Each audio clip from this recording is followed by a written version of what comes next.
Welcome to another edition of Billy's Figure Reviews.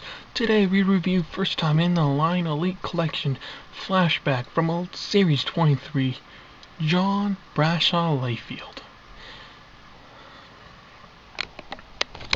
Zoom out here a bit. Okay, I guess on the top there it says includes hat, jacket, and towel. This is JBL. It says the same thing I just said. Series 23 and Elite Collection logo. Picture of JBL there. First time in the line. Elite Collection flashback, and it says highly detailed action figure. It is not a toy, folks. It is a highly detailed action figure. Same thing it says. JBL includes hat, jacket, and towel. Another picture of JBL. Oh yeah, sorry. Picture of JBL. Elite Collection logo, WWE logo, JBL, includes hat, jacket, and towel again, and then WWE logo at the bottom. Then it shows JBL, shows all his bio right there. This first time in line, picture of JBL. Other people in the set is Antonio, Undertaker, John Cena, Triple H, and Macho Man. I've already done reviews of Antonio Cesaro and Triple H. And then it says on the little bio there, at 6'6", John Bradshaw Layfield gives credence to the old adage, everything's bigger in Texas. JBL is certainly one of the bigger personality of his era. Backed by his cabinet of assistants, JBL held the W Championship for an amazing 280 days, the longest reign in a decade. John Cena wrangled the title away from the controversial cowboy and business impresario at WrestleMania 21. Of course, he'd be longest reigning champion until Cena broke that, and then Cena would be the longest reigning champion of the current era until CM Punk broke that before he left us. Anyways, with that being said, let's crack him open and give him his proper review. This is JBL out of his plastic prison, and looking at it now, that black jacket would be awesome for a Cesaro figure, considering his new look has a black jacket. So if you have an Antonio Cesaro figure, that'd be a perfect fit. I'm just guessing, because my Cesaro figures in my messy shelf I still gotta fix up. Anyways, let's take a look at his accessories. First of all is his trademark cowboy hat. Just a solid color of white.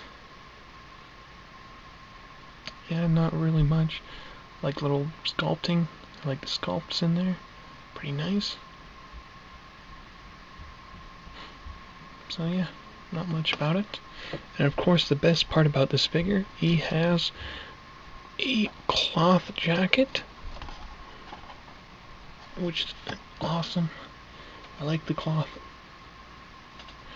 Accessories are way easier to put on than plastic. So yeah, it's pretty much see-through. So hey, say hi JBL. Hi JBL. Like little white lines there, little details in this. Pretty sweet. Yeah, that's about it really. It's a nice jacket.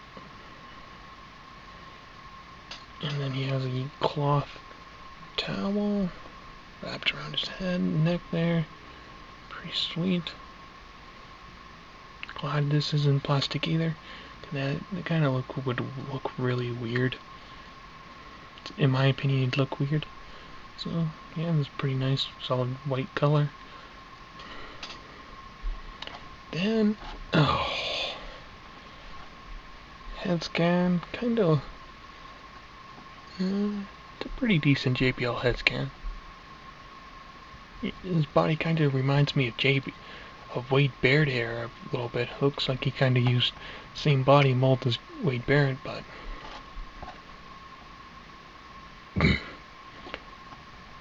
kind of looks like an old Wade Barrett figure, just with a JBL head.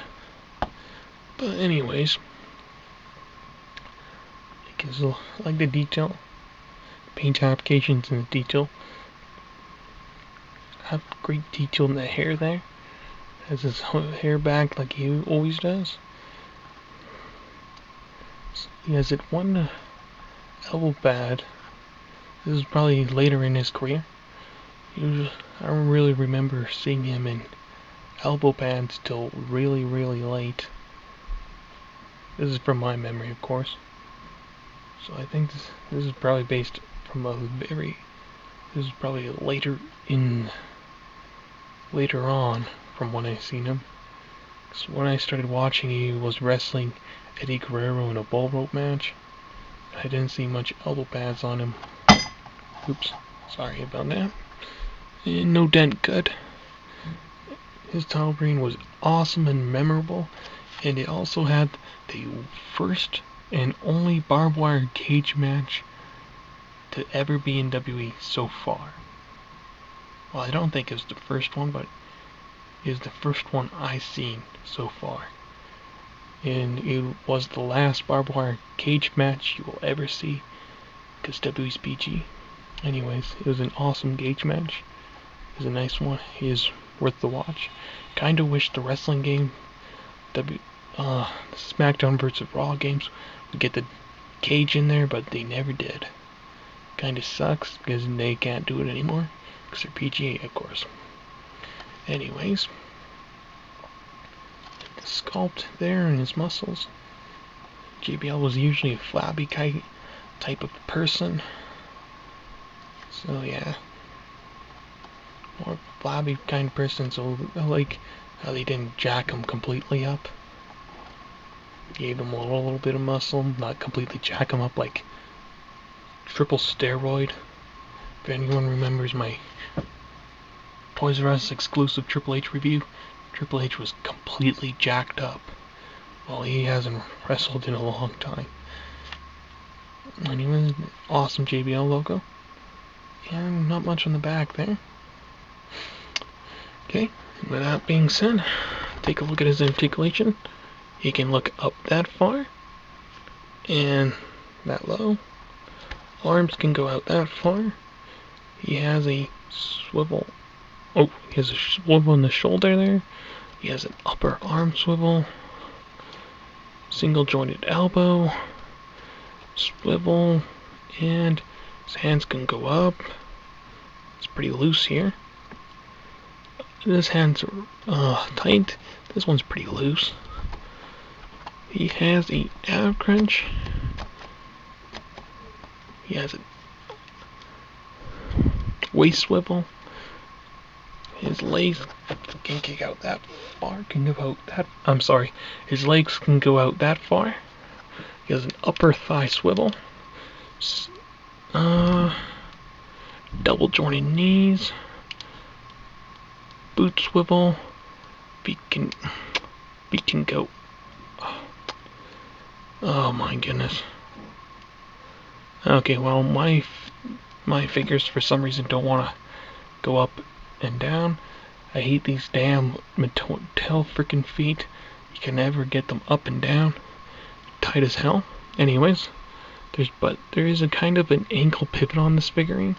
I don't know. Again, I don't know if that's on purpose or not.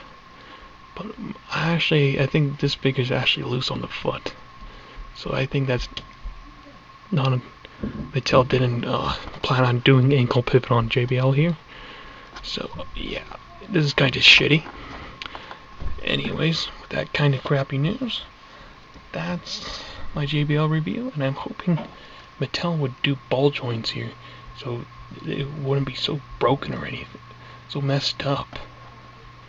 Anyways, that was my review on Elite 23 JBL. For future reviews, like, comment, and subscribe, and I'll see you in my next review. Ciao.